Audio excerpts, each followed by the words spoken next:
Let's go for a boat ride. Hello.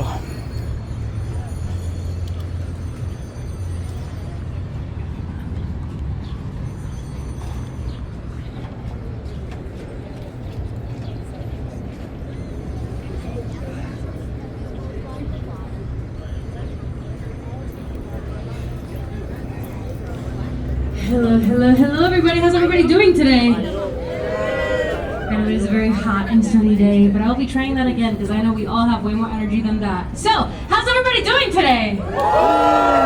Hey, that's so much better. Hi, everybody. How are you guys doing? Good? It is a lovely day outside. Oh my goodness. Hi, everybody. My name is Liam. I'll be your docent for today. Docent is just another really fancy word for person who promotes learning, and that is exactly what I am here for. Now today we will be talking about buildings. Sure, this is an architectural tour, but we will also be talking about architects and the vision that they have for the future of Chicago. And moments throughout history that have made Chicago the Chicago that you see right here before you today. I personally like to think of the Chicago River as like a living and breathing museum of what was, what is, and everything else in between. Now today, we are starting our story from the beginning. It was way back when Chicago was the home of many Native American tribes, specifically the Council of Three Fires, right? That includes the Ojibwe, Odawa, and Potawatomi tribes.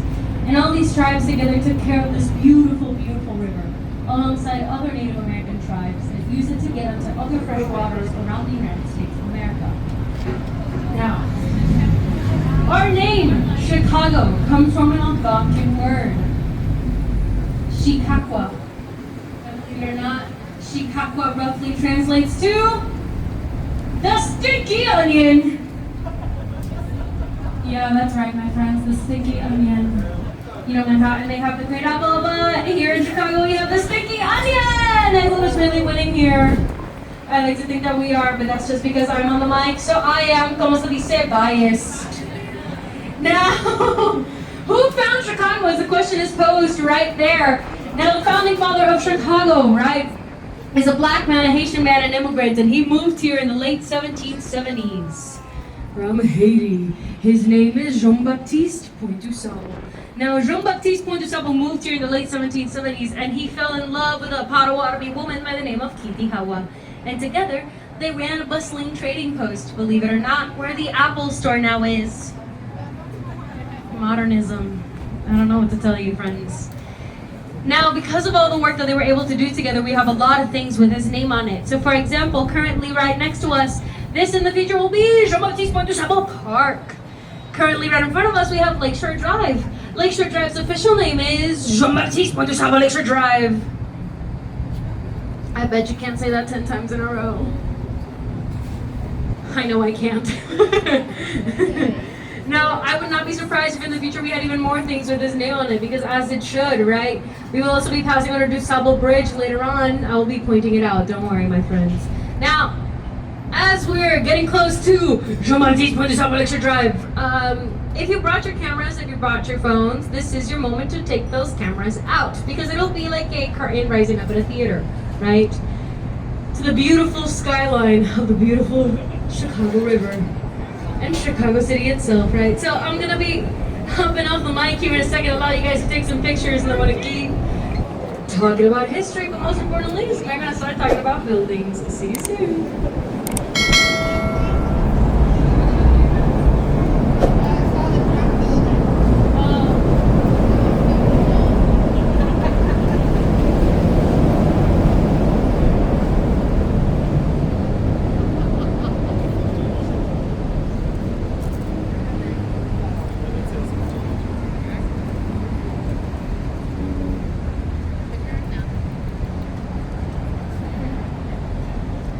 Now, ain't that view amazing? I love this view so much. But let's start talking about buildings, shall we? Coming up over here right in front of us and to our left, these three wavy towers that are all together in a big group hug, right? This is the St. Regis. The St. Regis is in fact the tallest building in the world, designed by a female architect. The woo! Woohoo's are indeed the correct response. Good job. Now, it was designed by Jeannie Gang. Jeannie Gang is a native Chicagoan. We're very, very proud of her here. She's the head of a studio called Studio Gang. Now, the St. Regis is our third tallest building in our skyline. It stands at 1,198 feet tall. That is 365 meters tall, if any of you prefer the metric system. Now, Jeannie Gang is an absolute certifiable genius. She won the Graham MacArthur Award in 2011 that literally deemed her a genius. And I know what some of you must be thinking, Leo, she's a genius. How come if I look all the way up to the tallest tower, there are 2 floors that are completely empty? How much of a genius is she really? Well, actually, she is such a genius that this is your first of 3 anti-sway technology. Because you see, the taller the building is, the more the building will sway, like so. We want to keep that swaying maintained. If it sways too much, people inside of the building get sick. If it doesn't sway enough, the building snaps in half, and we don't want that. And so, in order to keep the building swaying just right, the St. Regis has our first anti-sway technology, and it is called a blow-through floor. Wind is able to enter the building no matter the direction that it comes from, allowing the building to continue swaying just right. Blow-through floor. They kind of work like magicians or wizards, confusing the wind no matter where they may come from. But don't worry, friends, we'll keep talking about the St. Regis later on as we make our way back towards the docks. But for now, let's talk about another building. Talking about Jeannie Gang and all her genius, right? Coming up right in front of us and to our left, right behind this building that kind of looks like a giant Toblerone chocolate bar. Right behind the James Hardy, you'll see this white and wavy tower, right? Has this building that has white and wavy balconies, right? That all vary in width. This is the Aqua Hotel and Residence. Now, the Aqua Hotel and Residence has balconies that all vary in width on purpose. Now, Studio Gang, Jeannie Gang Studio, carefully studied which spots needed more protection from the sun and which spots had the best views in town. So you might have a very, very small balcony. Maybe you have the best view of Chicago and the Chicago River itself. Or maybe you have an extremely large and wide balcony.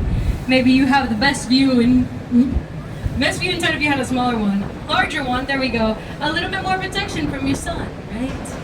For you and your fellow neighbors as well. The Jeannie Gang is such a genius that the Aqua Hotel and Residence was the tallest building in the world designed by a female architect before she beat her own record. So she claims number 1 and number 2 spots. Genius, Jeannie Gang. We love her here. For now, let's talk about another building though, because coming up right in front of us and over here to our right, you'll see this building that has a functioning clock tower all the way at the top. This is, in fact, the Wrigley Building, everybody. The building itself kind of looks like a giant cake topper, right? The Wrigley Building, everybody. Now, the Wrigley Building is a Spanish Revival building. It is cladded in terracotta tiles. The terracotta tiles are very, very, very, very, very, very, very fireproof. You'll quickly learn here in Chicago, we're very careful and paranoid about our fires. They're also very delicate. We have to wash them by hand once a year. So let that serve as a reminder for everybody on board to wash your delicates by hand. But not once a year, okay? Because that's disgusting. We listen and we don't judge. I judge a little bit, okay? Now, the building itself is a Spanish Revival building modeled after La Giralda Tower in Sevilla, Spain, right? So the building to the left was built in 1928. The building to the right is from 1931. And then the bridge on the 14th floor is indeed from 1934. Now, the name Wrigley might sound familiar to some or all of you, right? You're like, Wrigley. Yeah, it is the same as Wrigley Field, home of the Chicago Cubs. Go Cubs, am I right? And if any of you disagree, hey, I'm the person with the mic. So once again, go Cubs. Now, it is also the same name as Wrigley Chewing Gum Company, the owners and makers of Juicy Fruits and Extra Gum. All owned by the same man, William M. Wrigley Jr. And look, right in front of us, DuSable Bridge. We were just talking about the founding father not too long ago. Now, as we pass underneath DuSable Bridge, I bet you cannot guess the name of the building that we're going to talk about next.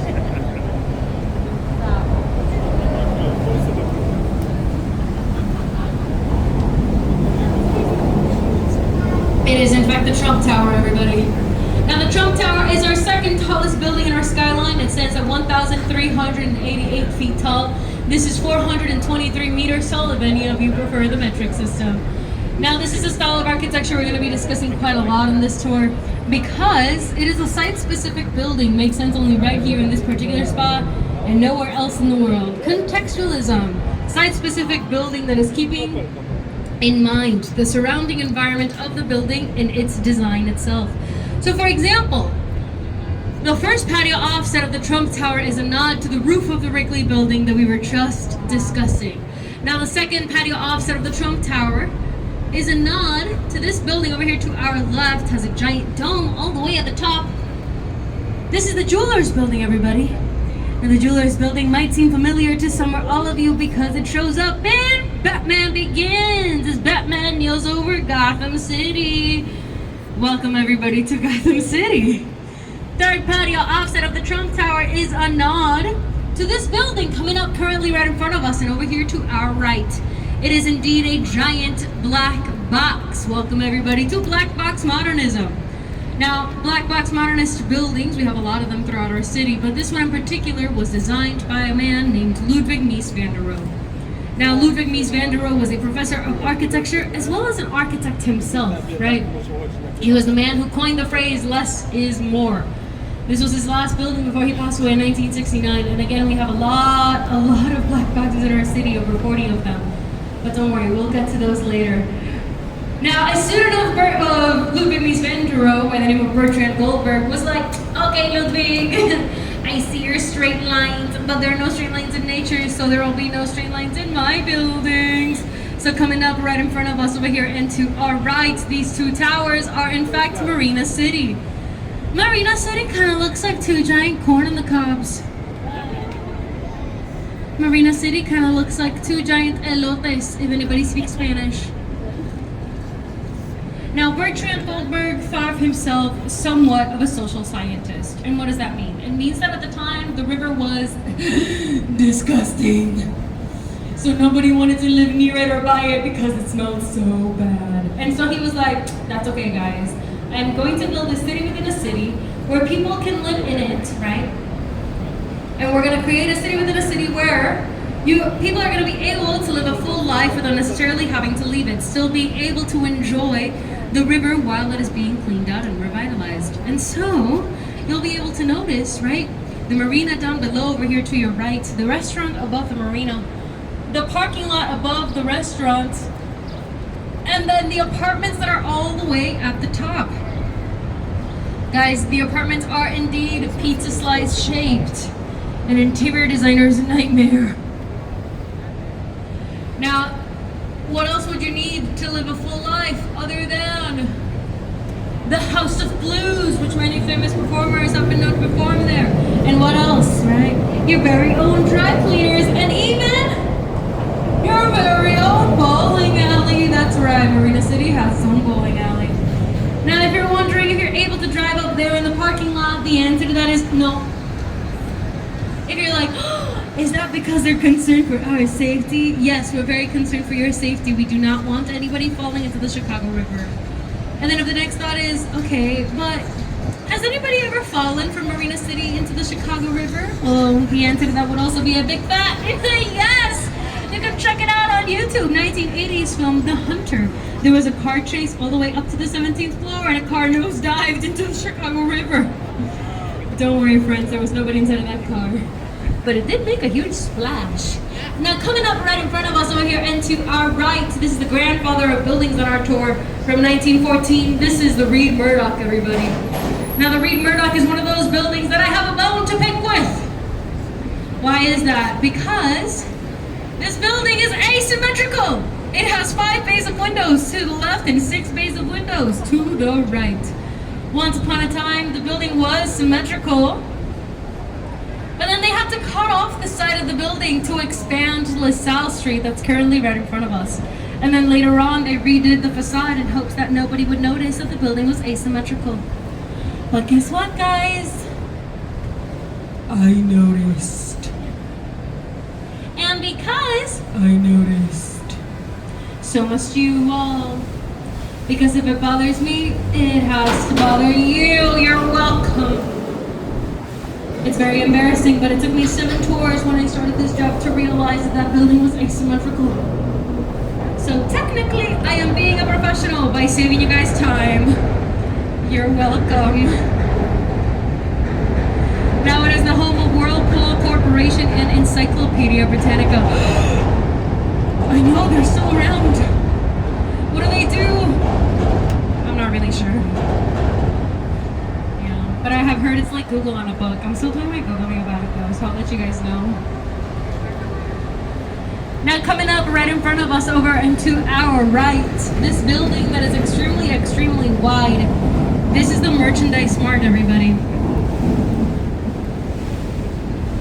Now the Merchandise Mart is a style of architecture we're also going to be discussing quite a lot on this tour. It has deep dark inset windows and long vertical lines that all make the building seem a lot taller than it actually is, right?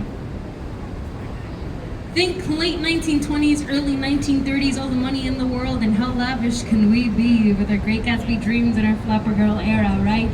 This right here is a style of architecture we like to call Art Deco, everybody. Now the facade of this building is as wide as 2 American football fields. 73 football fields fits inside of the building. It has 25 floors, 43 elevators. And it even had its own zip code until late 2008, and that was 60654. And if you ever ride the purple and or the brown line here in Chicago, you can stop at the Merchandise Mart, which means that that building right there has its own train stop. Now, does anybody on board know what we like to call our trains here in Chicago? What do we call them, Fred? The L, yes, you're correct. Now, why is it called the L? Do you know? Because it is elevated, that is correct. You'll see the trains, notice how the L line, the green line specifically, is going above the bridges, above the river and everything else. For any of you who did not know that, it is a pun. It's a dad joke. L line, elevated. Let that work as a warning for the amount of horrible dad jokes that I'm about to do on this tour. This is peak comedy, my friends. Everything else is gonna be downhill from here. You have been warned, though, so you can't be disappointed in me. Welcome, everybody, to Wolf Point. This is the point of the river where all 3 branches coincide. We were just on the main branch. Welcome back to the main branch later on. Currently, right in front of us and to our left, we have the south branch. Over to our right, we have the north branch. And we're gonna start making our way towards the north branch. But as we do that, I wanna talk about one more building. And it is this building that's currently right in front of us. This building, I like to talk about it because of 2 things. Number 1, this building kind of looks like a giant Hot Pocket. Yeah, it does, doesn't it? It also kind of looks like a giant McDonald's apple pie. And those are the only 2 reasons why I like to talk about that building. No other reason besides that. This is River Point, and it has a beautiful art sculpture right in front of it by Santiago Calatrava. Now, as we finished talking about the grandfather of buildings on our tour, now let's talk about the great-grandfather of buildings on our tour as we make our way towards the North Branch, right? Currently, right in front of us over here, and to our left, this building that kind of looks like a giant shoebox. It is salmon-colored, right? This building right here, great-grandfather of buildings on our tour, is Fulton House. Fulton House is from 1898. When it opened in 1898, it opened as a giant meat freezer for the meat packing industry right here in Chicago.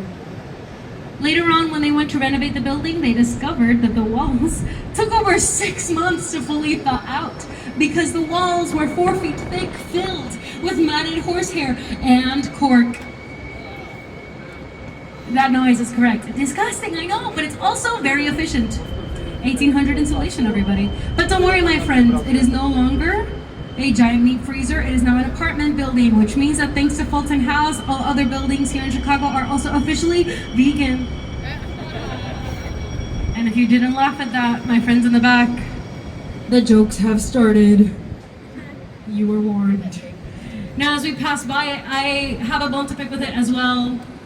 Notice how each column has stars, and they were like, you get a star, and you get a star, and you get a star, and they saw this last column and they said, not you though, you're good. Thank you, Harry Weiss, for that. Harry Weiss, designer and architect of the river cottages right here, right in front of us and to our left. Now, the river cottages were designed by Harry Weiss, right? Native Chicagoan, avid sailor. All the triangles on the river cottages are nods to sails on a sailboat. All of the circles are nods to portholes on a sailboat as well. This is a perfect postmodernist building, right? Modernism has a lot of rules. Postmodernism says, meh, I'm good.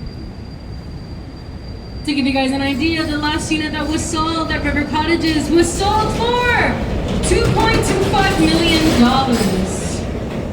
But don't worry, my friend, each unit includes its own dock, so I guess it's worth it. Welcome everybody to the North Branch. Over to your right, you have the East Bank Club. East Bank Club is a gym. Its initiation fee is $600. Its monthly membership is $250, which means I don't have a membership. But if any of you do, let me be your plus one. I want to know what it looks like on the inside. Now notice how they're facing away from the river because they were like, ugh, the river smells bad. And then 20 years later, we have the Kinsey Park Townhomes over here to your left. Yeah, there we go. And they're facing the river, supporting that idea of seeing the river cleaned out and revitalized. Also, if you live in Kinsey Park Townhomes, good luck getting home after a crazy night out. All the apartments look exactly the same. I'm gonna hop off the mic here in a second, allow a little bit of peace and quiet for our fellow neighbors. If you guys have any questions, you can raise your hand or you can call my name. Once again, my name is Liam. This is also a perfect opportunity to go visit Sylvia back there at the bar. And I'll see you all very, very soon.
To it.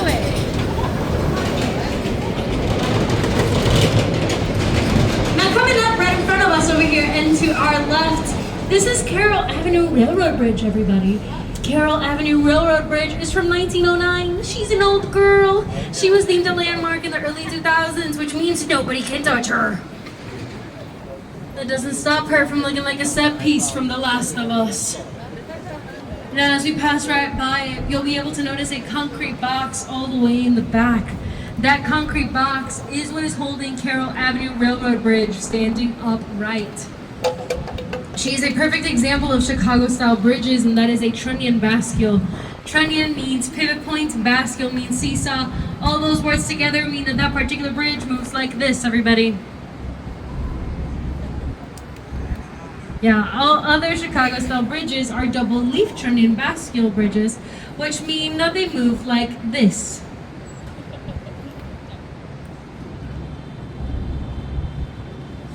Y'all got me working out in the middle of a tour. The things I do for y'all. But, in all seriousness, all this to say, right, Chicago has 55 bridges.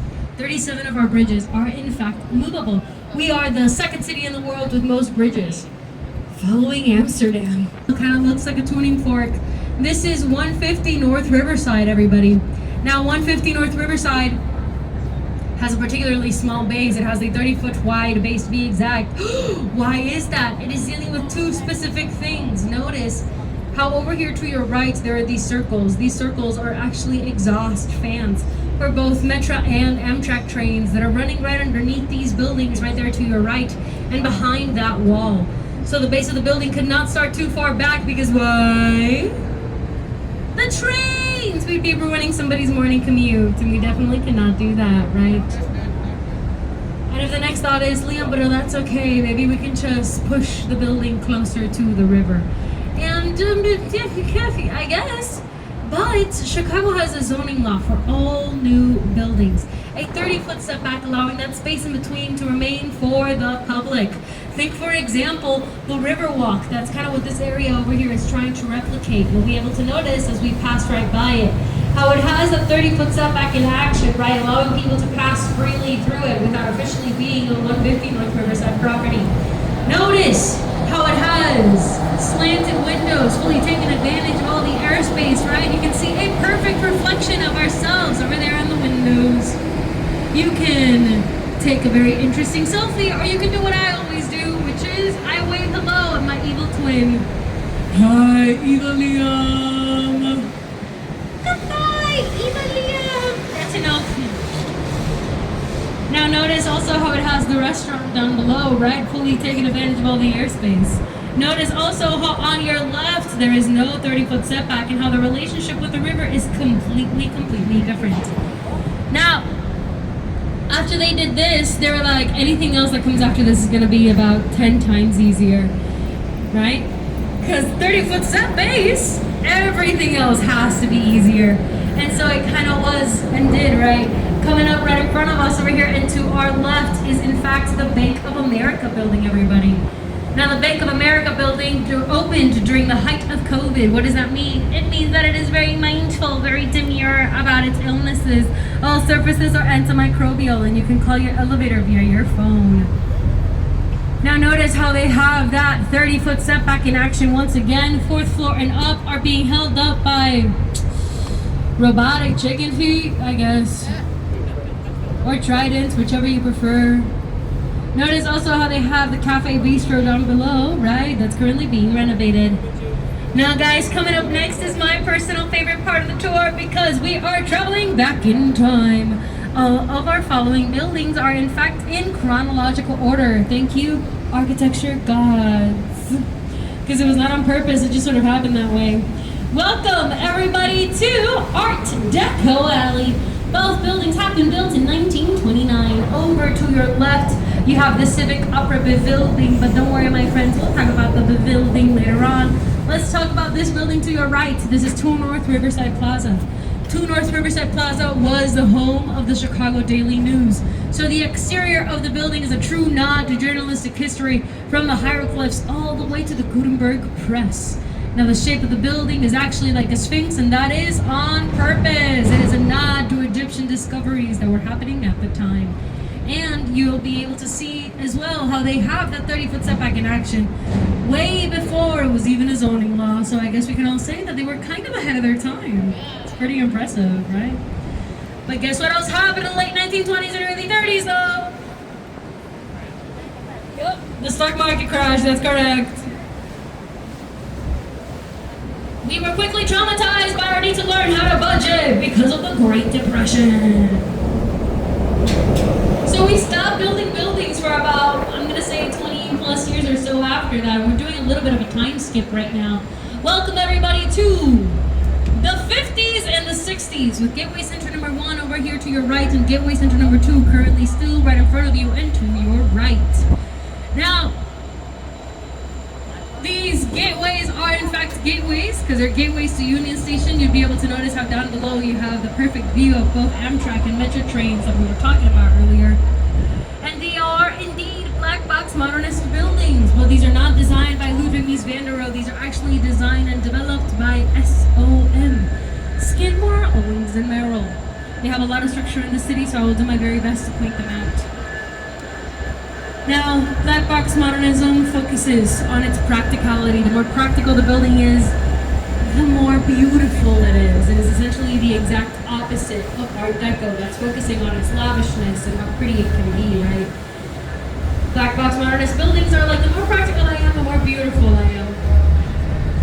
Also, it is cheap and repeatable architecture, which is why we have over 40 black boxes in our city.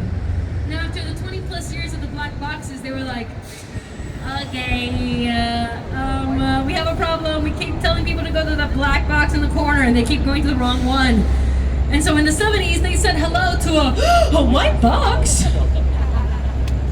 No, friends, it is not called white box modernism. Welcome everybody to the 1970s with international style. Now it is called international style because theoretically you could pluck the building up, put it anywhere else in the world, and the building will continue to make sense. The exact opposite of contextualism, right? Site-specific buildings. There was a rumor that a lot of travelers and explorers at the time were sleeping inside international style buildings. They would wake up and they didn't know what part of the world they were in because all of the buildings looked exactly the same. International style.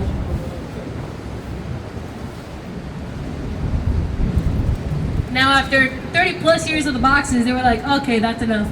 Girls just want to have fun, right? Where's my hairspray? Where's my music? Coming up right in front of us over here and to our right, this is Gateway Center number 4 with contextualism. Once again, a site-specific building, right? Notice how the curve of Gateway Center number 4 is a nod to the Chicago River below. Notice how the windows are blue and green is nods to the Chicago River below and the beautiful sky above. Woo! I don't know about y'all, but traveling back in time can be very exhausting. But if you find yourselves lost, confused, or you don't know where you are, don't worry, my friends. 300 South Walker has a perfect 2-scale map of the Chicago River. That giant red brick that you will see says you are here. They discovered that we were not talking about this building on our tours and they got really isn't what we want, but we're talking about it now, so I guess it worked.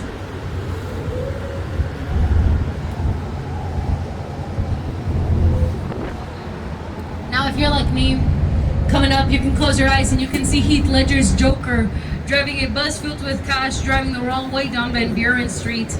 Coming up right in front of us over here and to our right from the film Dark Knight is in fact Gotham City Bank.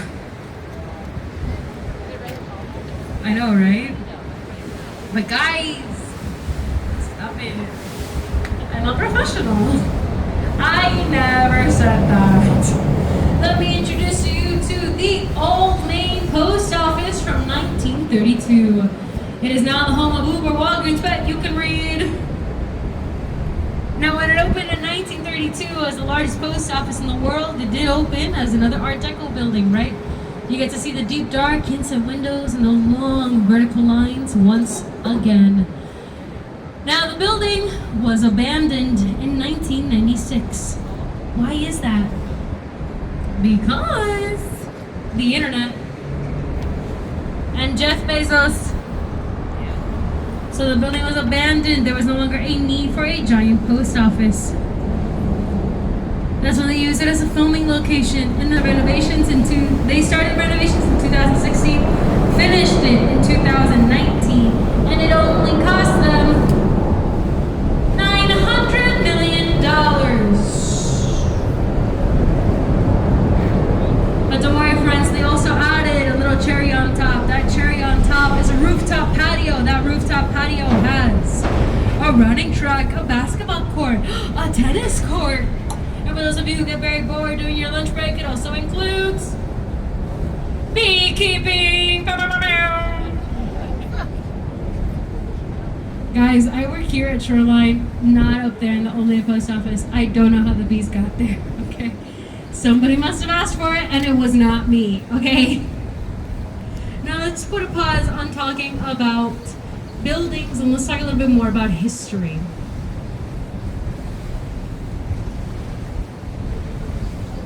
All the way back in the 1800s, Chicago had about 100,000 people, and that's not a lot of people for a city. But then later on, in the 1900s, Chicago had 1 million people, and now that's a lot of people.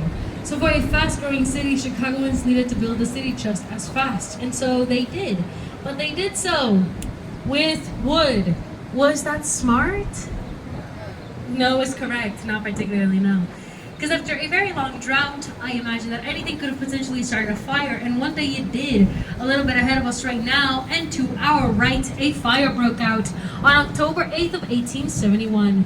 And if you're like, oh, Liam, I know, firefighters. Yeah, the firefighters didn't know where the fire started, so they drove the wrong direction. They went over to the North Branch instead. They were useless. And then later on, right, you might be thinking, Liam, we're on water. This is a river. And I'd be like, you're so right. However, the water did the river in the water, right? Vice versa, whatever. It did the exact opposite of what people had hoped it would do. The river worked as an accelerant. So all these things combined, along with winds about 30 miles per hour, fire tornadoes broke out, and they said that day, fire walked on water. And it burned for 3 days, from October 8th to October 10th of 1871. It burned 3.3 square miles, 100,000 people were left homeless, 17,000 structures were completely devastated, and 300 people lost their lives. And this is the story of the Great Chicago Fire. But how did it start, right? Because that's what I wanted to know. There are many rumors, and I will share them with you today. First rumor says that a bunch of guys were playing games. One guy in particular lost, and he said, and started the Great Chicago Fire. Second rumor says that a man by the name of Pegleg Sullivan, Pegleg really wanted to steal beer, and so as a distraction to his beer stealing ruse, he would start the Great Chicago Fire. But no. Well, because of the political climate and such, the TMZ at the time blamed an Irish woman, but not herself, not Catherine O'Leary herself. Oh no, that's too easy. They blamed Catherine O'Leary's cow. If you thought you heard me wrong, you didn't. They blamed her cow. They said that on October 8th of 1871, Catherine O'Leary's cow knocked a right lantern like this inside of Catherine O'Leary's barn and started the Great Chicago Fire. But is this true? I will tell you. No, because later on, when they were confronted with this information, they were like, oh, what? We never said that. We really needed an scapegoat. Or I guess you can all call it an escape cow. You know, I personally think it was a cowspiracy. The way that they made Catherine O'Leary huff it out of town. Like, they really milked the situation when they probably should have just skimmed along. Or at least moved along. Guys, these are the jokes that I was warning about earlier over on the whole point. My jokes are not gonna get much better from here. They're maybe gonna get like 2% better, but not that much better, okay? I had somebody in another tour be like, Liam, how about a whole lot better? And I had to be like, ma'am, these are my jokes. Thank you, though. I appreciate you. All of this to say that if any of you have any cow puns you would like me to utter on another tour, you can let me know during the break. Thank you so much. This is to say, right, that the Great Chicago Fire really did leave Chicago a blank slate. So, architects and artists from around the world were looking at Chicago and being like, okay, guys, what are we doing? And after much conversations and deliberations, they decided that Chicago would be the place to host the 1893 World Fair, the World Columbian Exposition of 1893. And in it, they celebrated American power and prosperity. In this exhibition that was held for over 6 months, 27 million people came when the population was only 60 at the time. And a lot of new things came about during this exposition. The very first zipper, Thomas Edison's kinetoscope, egg incubators, and if we're talking about food, we're talking about the very first Twinkie, the Cracker Jack, and even the very first brownie, which was invented by a woman. You know, she kept complaining about her chocolate cake kept crumbling in her hand as she walked the exhibits, and she was like, this won't do. So she created the brownie, which you can have original recipe and all right now at the Palmer House, and I have heard it is delicious. But don't ask me how I know, because I'm not sponsored.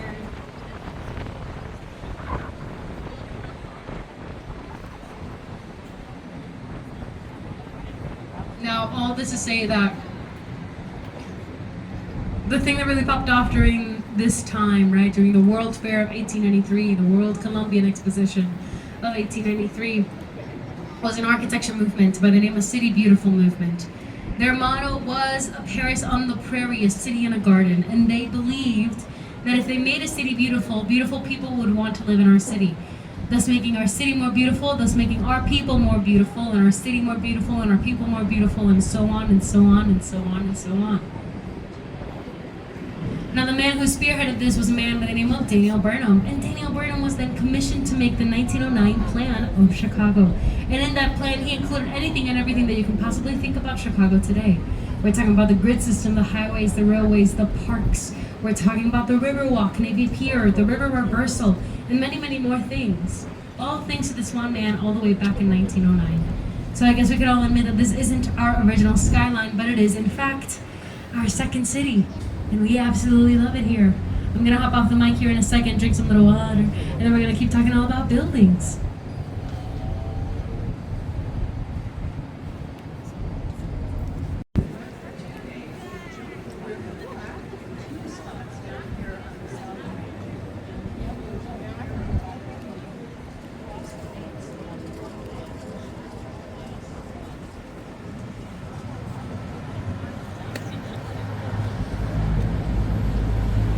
Coming up right in front of us over here and to our right, this building might seem somewhat familiar because it looks very much like Marina City.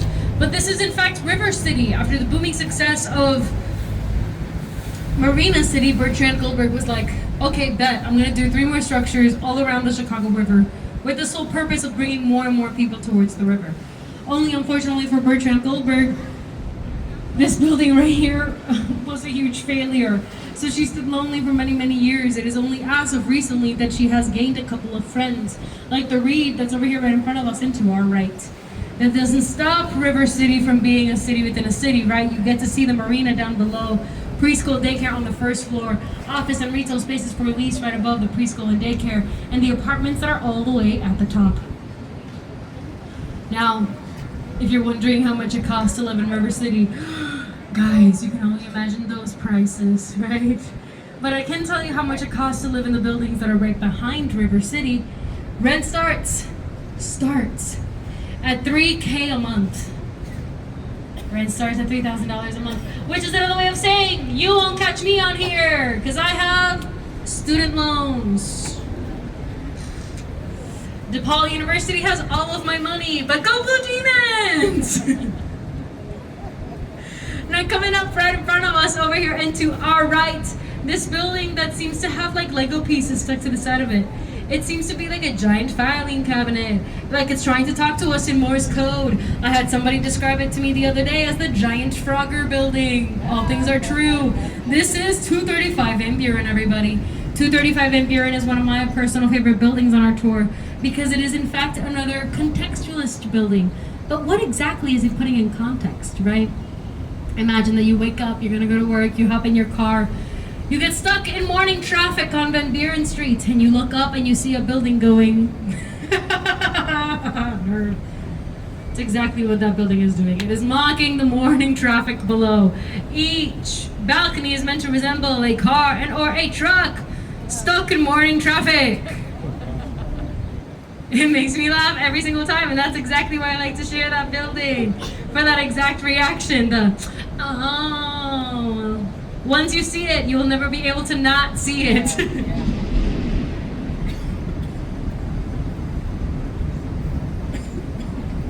Now coming up right next to it though, you'll see this building that has a statue all the way at the top. This statue is, and some of you might be like, Batman! And I'll be like, no it's not, chill. But it was Batman in Batman Begins, that was Wayne Enterprises. So for the very last time, welcome everybody to Gotham City. That statue all the way up there is actually the goddess Ceres. From her we get words like cerveza and cereal because she is the goddess of agriculture. That statue is actually the Chicago Board and Trade building. Also another Art Deco building, right? Now to the other side of 235 Van Buren, currently right in front of us over here and to our right, this building that is pretty in pink. She is legally blonde. She is covered and cladded from pink granite from Texas. So thank you, Texas. We're very grateful and we will never take it for granite. I warned y'all. I did. You can't be too disappointed in me. Now, 311 South Wacker, right? She seems to be wearing a crown all the way at the top. That crown was, once upon a time, about 1,900 fluorescent lights. And those fluorescent lights quickly proved to be an issue because the birds saw it and they were like, guys, I found a shortcut to the moon. So they flew around it so much that they fell out of the sky. And we were like, uh-oh. So we quickly changed our fluorescent lights to LED lights, and then we dimmed the lights during migration season, because silly birds, the moon is not out here, it is all the way up there.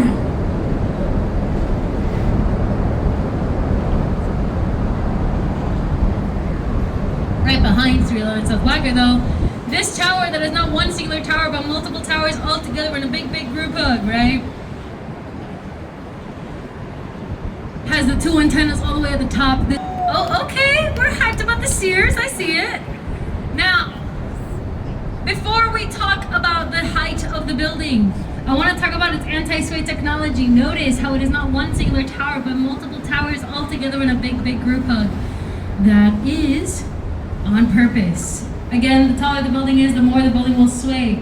In the case of the Sears Tower, it has not one singular tower, but 9 towers all together in a big, big group hug, fighting the effects of the wind together, thus dissipating those effects for the towers that are nearby it, right?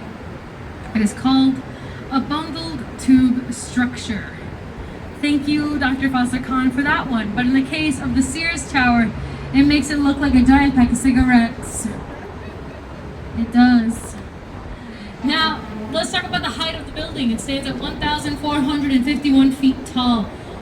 443 meters tall, and that is at its roof. I'm not counting the antennas. Why is that? You see, the Council on Tall Buildings measures the height of a building from its lowest entry point all the way up to its permanent spire. The Sears right there to your right does not have a permanent spire. It has a semi-permanent antenna, which means that we don't count the antennas in the total height of the building. If we were to count the antennas, the building would be 1,729 feet tall. It would make it 523 meters tall. What does that mean? It means that if we were to count the antennas and the total height of the building would be the second tallest building in the United States. But guess what, guys? We don't count the antennas, so it stays at number 3. And you can hear how happy I am about that.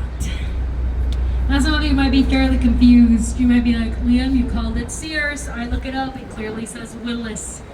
Which one is it? Oh, don't worry, friends, we're gonna talk about it. You see, yeah, I agree, but let's talk about it. Now, it started as the Sears Tower, right? So Chicagoans are very stubborn, they will forever call it Sears.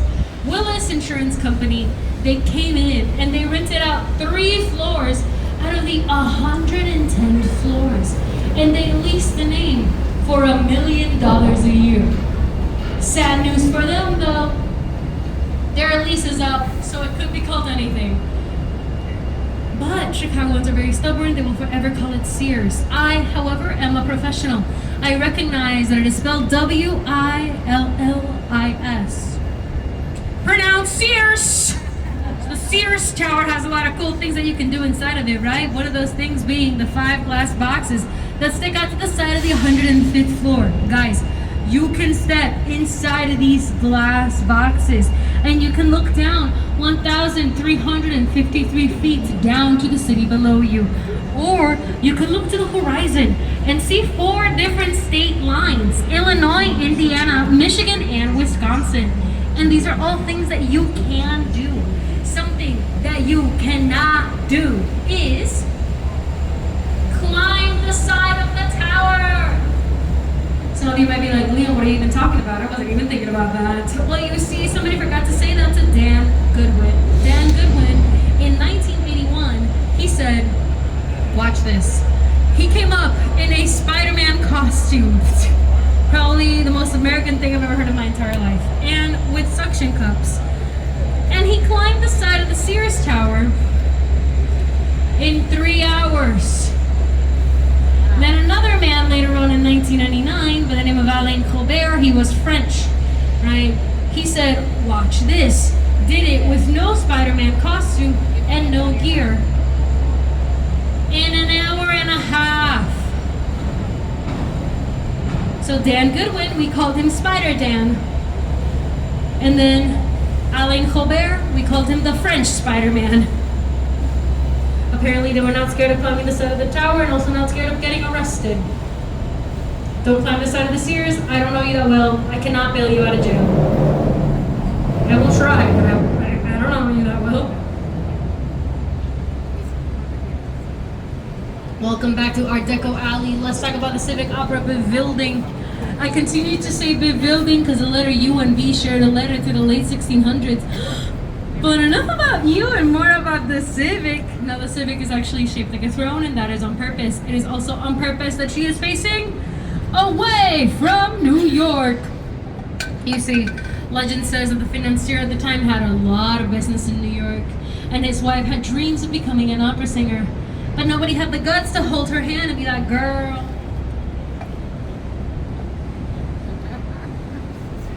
you can't sing. So he said, don't worry, love, I got you. I'm going to build you a theater. The armrests of your throne are going to work as the revenue for your theater down below. And so he did. And it is now the home of the Joffrey Ballet and the Lyric Opera Theater. May lovely that find me someday, you know? Now coming up right in front of us over here and to our left is in fact the Boeing building, everybody. Now, the Boeing building, if you look all the way up, has 6 circles that make the building look like a giant salt shaker. And that is because when the building opened, it opened as the Morton Salt and Company building. But Morton Salt and Company left in 2001, I guess because they were salty about something. Then Boeing flew in 2011, and then they flew out in 2023. Don't worry guys, Boeing built airplanes, not buildings, which is why that building still has all its doors and windows intact. Guys, I solely do that joke to see whether or not I should cut it from my tour. So thank you so much for participating in this little test run. Thank you, I appreciate you all. Now one more time, coming up right in front of us over here and to our left, this is 150 North Riverside. We spoke about why it has a very, very small base, but we did not talk about what keeps it from swaying. All the way at the top, it has 6 to 12 tanks that are filled with hundreds and thousands of gallons of water. And these hundreds and thousands of gallons of water are known as inertial slosh dampers. Inertial slosh dampers kind of work like water inside of a bucket. Imagine this. If my body is 150 North Riverside and my arms are the water inside of these tanks, if I were to lean one way, the water would slosh the opposite way, thus bringing the building back, and so on, and so on, and so on, and so on. Inertial slosh dampers. It is, I will admit, very fun to say, but I can't say it 10 times in a row. I dare you all to do that later.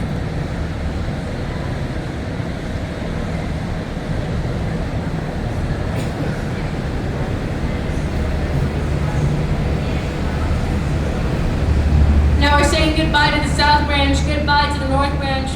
Welcome back everybody to Wolf Point, point of the river where all 3 branches coincide, right? Fun fact about Wolf Point is that once upon a time it was a giant parking lot, which is to say that all these buildings over here to your left have been built in the last 10 years or so. All of them, except this building right here to your right. This is a new Veen, everybody.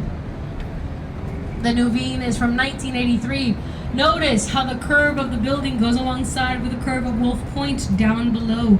The windows are blue and green as nods to the Chicago River below and the beautiful sky above.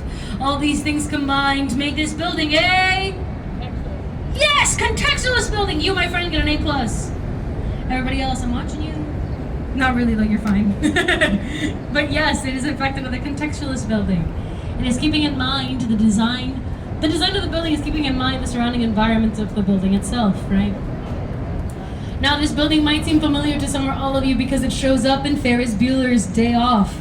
It is exactly where Ferris Bueller's dad used to work and where he looked down at the parade below.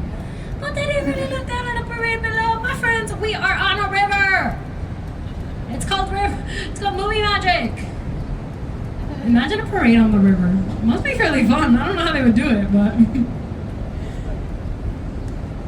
Now coming up, we're going to talk about a thing that is going to be popping up directly to our right. Not in front of us and to our right, but directly to our right.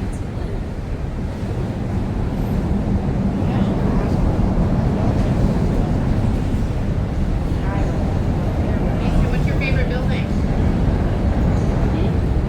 That one? This glass box over here to our right that is filled with about 34 projectors projects onto the entire facade of the Merchandise Mart. This is one of the only free and permanent art installations here in the United States, and it is called Art on the Mart. Art on the Mart is happening currently Thursdays through Sundays, 8:30 to 9:30 p.m. You can go and check them out. They're absolutely gorgeous. Currently, they're showing, I believe it is Pride Month related. Now, they rotate their artists monthly as well as the art pieces that they're highlighting, so I encourage everybody to go.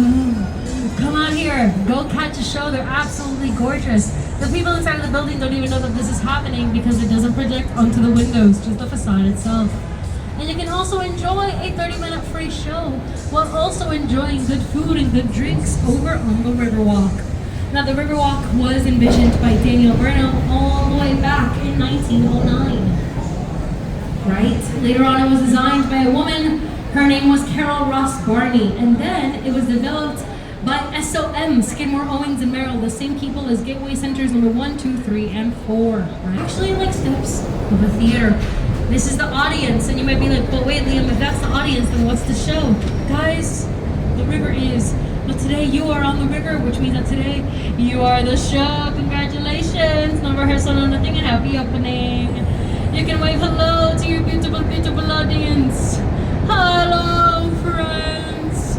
And then if nobody ever waves back, you can just sort of wave your own hair back and pretend that never happened. Cause awkward. Now coming up right in front of us and over here to our right, you'll see a building that has a giant 55 all the way at the top. This is 55 West Wacker. 55 West Wacker is another style of architecture we have yet to talk about so far, and this is brutalism, everybody. Brutalism has rough and raw concrete on the exterior of the building, attempting to have a little bit more of a serious tone in relation to all of the other buildings that are around it. It is rough and raw concrete on the outside, right? Trying to hint as to what is happening inside of it. And what is happening inside of that building is no other than office spaces, insurance companies, and banks. Trying to be more serious. Now another structure that is also just rough and raw concrete is coming up currently right in front of us and over here to our left. This is Marina City, everybody.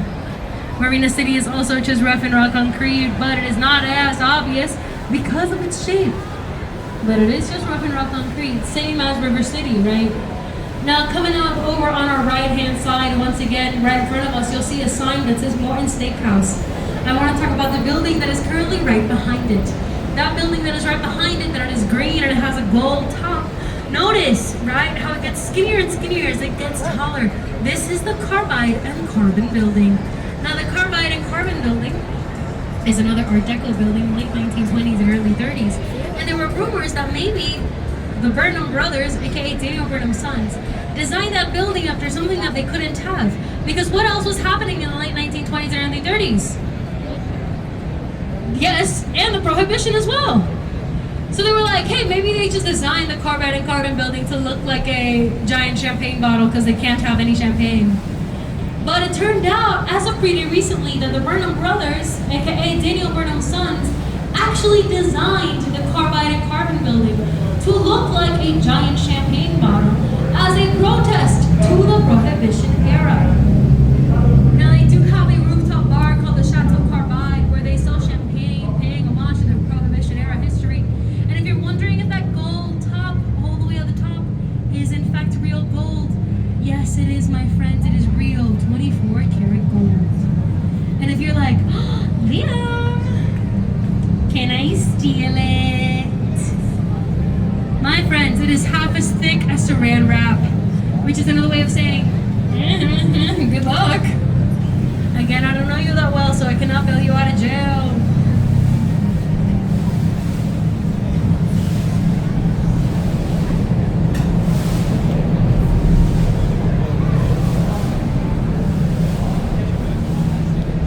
Coming up right in front of us over here and to our left, this is in fact the Trump Tower, everybody.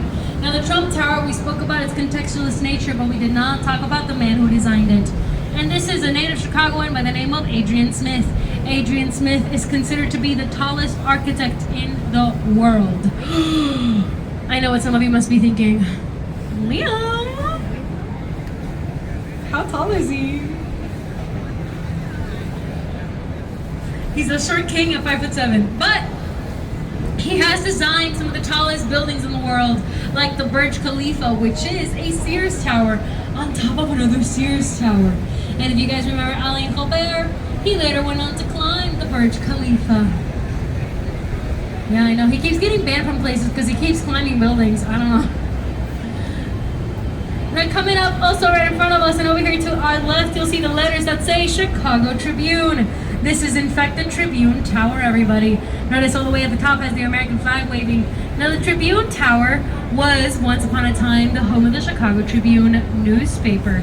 So the publisher at the time wanted to have the most beautiful commercial building in town, but he wasn't gonna design it, so he held a contest and that design won. It is modeled after the Roman Cathedral in Normandy, France, aka the Notre Dame. Now, it is no longer the home of the Chicago Tribune newspaper. It is now the home of people. You can now live in the Chicago Tribune. It is now an apartment building. Fun fact, when they sold the building, they accidentally also sold the sign that says Chicago Tribune, and they accidentally sold it for $1. I find that hilarious. Now as we pass by, you'll also be able to notice the Apple Store. We can't pass by this area without talking about it. It is another postmodernist building, right? The roof of the building is a hint as to what the building is selling inside. And that is a giant iPad and or a MacBook. It depends. Talking about logos though, if you look all the way up right in front of us and to our left, you'll see the Peacock logo. This is, in fact, coming up, the NBC Tower, everybody. And I know what some of you must be thinking. You might be like, oh, Liam, step aside, girl, because I can now recognize deep dark inset windows and long vertical lines anywhere I go. Is this not Art Deco? And I would be like, oh. Thank you for paying attention to my tour. But you're wrong, it's not Art Deco. Actually, for it to be Art Deco, it needs to have been built during the late 1920s and or the early 30s. But this building right here to your left was built in 1989, making it another style of architecture called Eco Deco, or as me and my friends like to call it, Deco!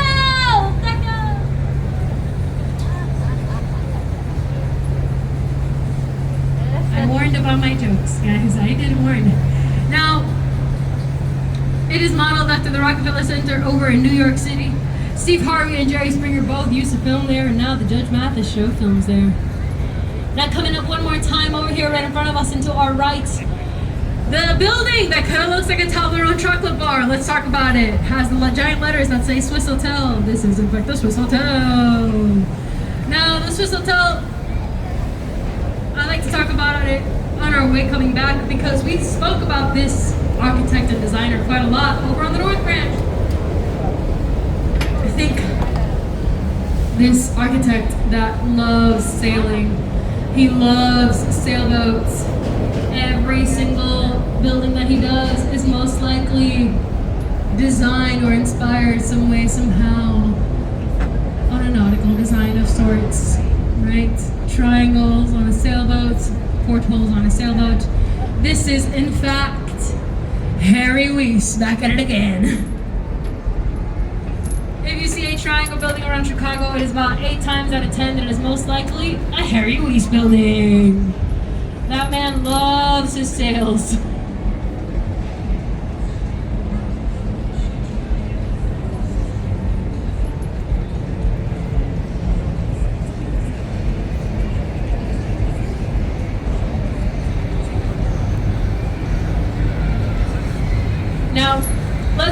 you're talking about Genie Gang and all her genius, right? Because coming up right in front of us over here and to our right, these three wavy towers, right? The St. Regis once again.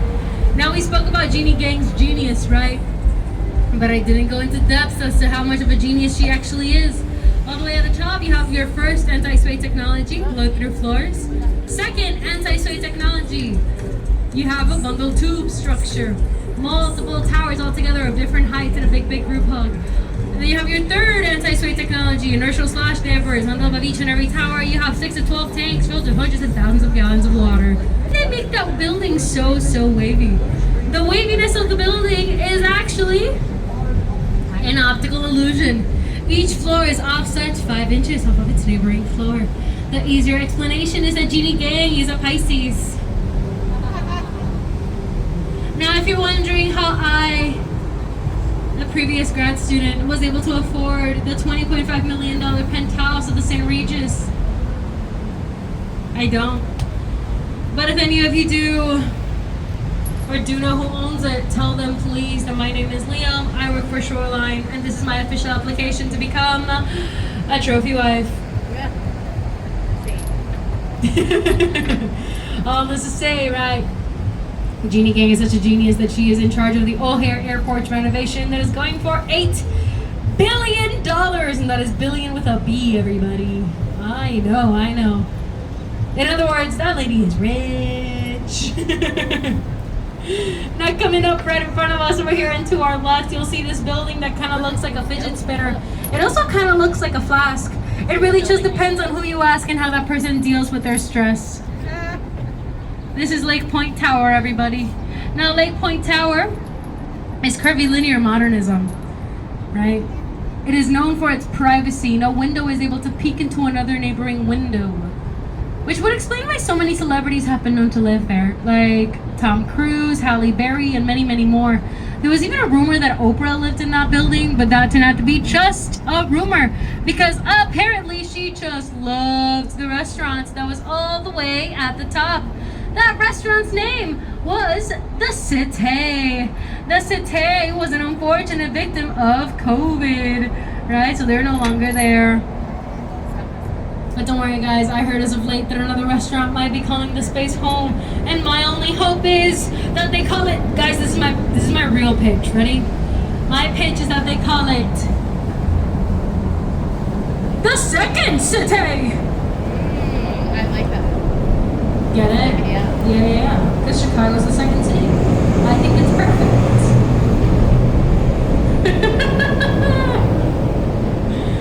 Now let's talk about one last structure before we part ways. Coming up right in front of us and to our left is in fact Navy Pier. Navy Pier's original name was Municipal Pier. It was supposed to be one of 3 structures, but only this one materialized. The other 2 never did. Now,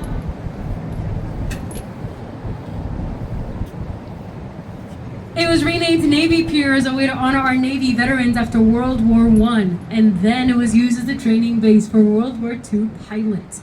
Now it is a public attraction space. You can now eat, drink, and have fun over at Navy Pier.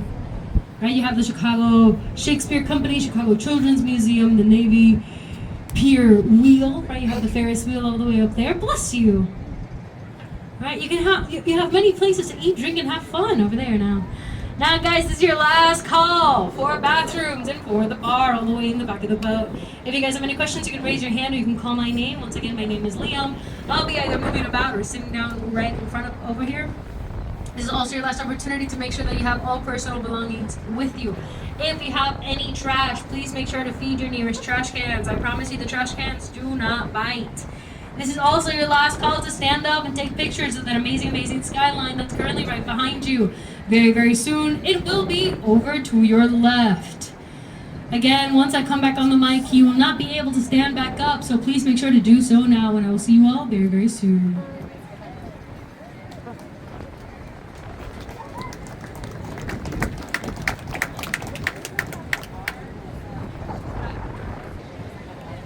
New York City doesn't have a lot of bridges.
Easton, come on, hurry up. I'll hold your stuff.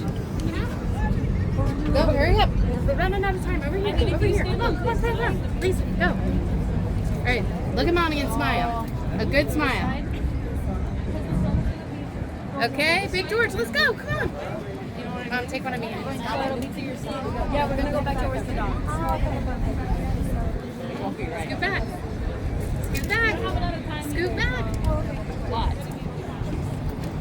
Okay. Okay, take. Let go. Okay, take one with your papa. Hurry up, eat. Come on, look at mommy. Boat. Yeah, but that's sad. Oh my word, look at that. Yeah, I know. It's like, wait, which one of us is moving? That was so cool. I want to go home and YouTube it. Hi everybody! If you're currently standing up, please sit down. Please sit down and please do not stand up until our deckhands or captain tell you that it's safe to do so. Once again, even if you're on the back of the boat, please sit down. Please do not stand up until our deckhands or captain tell you that it's safe enough to do so. I understand that it is very, very tempting to be like, oh, the boat stopped moving, I'm gonna get up. But please, we do not want anybody falling, so please be careful, okay? Now, in 75 minutes, I'm not able to cover absolutely everything that there is to know about Chicago history and architecture. So please go out there and explore our beautiful city. Chicago is also the home of improv, comedy, and theater. Go check out Second City Neo Features, Joffrey Ballet, Lyric Opera Theater, Chicago Shakespeare Company, Goodman, Steppenwolf, and many, many more. We have amazing artists here. If you guys did not like this tour, me llamo Isabela. Hablé completamente en español a través de los 75 minutos. Yo no sé cómo llegué a este barco ni quién me dio permiso para hablar en este micrófono. Pero pues aquí estoy tratando lo mejor que pueda. If you guys did like this tour, I'll be the very first one off the boat, ready to say goodbye to each and every one of you. If you want to say goodbye, if you have any questions, or if you have anything for me, I'll be right there. And on behalf of our bartender, our captain, our amazing deckhands, and myself, Liam, thank you so much for joining us on such a lovely day. And have a beautiful rest of your day, everybody. Thank you for joining us.